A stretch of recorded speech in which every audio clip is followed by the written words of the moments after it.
எங்களை வெறும் டீபன் கொடுத்து ஏமாற்றி விடலாம் என்று நீங்கள் கணக்கு போடாதீர்கள். நாங்க 6 சீட்டு கொடுத்தோம், 8 சீட்டு கொடுத்தோம், அதுக்கு மேல அவங்கள நாங்க ஊக்கப்படுத்தல.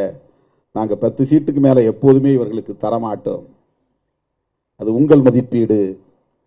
எங்களை பொறுத்தவரை நாங்கள் 234 தொகுதிகளுக்கு இணையானவர்கள், தகுதியானவர்கள்.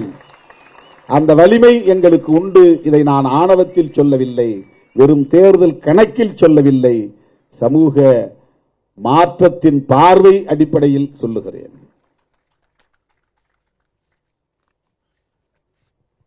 அதனால்தான் தேசம் காப்போம் பேரணி நடத்திய நாம் இன்றைக்கு மதச்சார்பின்மை காப்போம் பேரணியை நடத்துகிறோம்.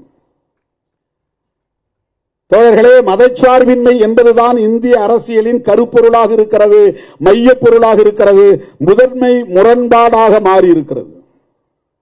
Primary contradiction in the politics in our country. நம்முடைய தேசத்தில் இன்றைக்கு பிரதானமான முதன்மையான முரண்பாடாக இருப்பது செக்யூலரிசம் என்பதுதான்.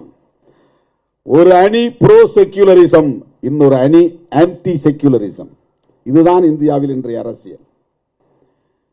ஒரு அணி அம்பேத்கர் ஆதரவு அணி, இன்னொரு அணி அம்பேத்கருக்கு எதிரான அணி. இதுதான் இன்றைக்கு இந்திய தேசிய அரசியல்.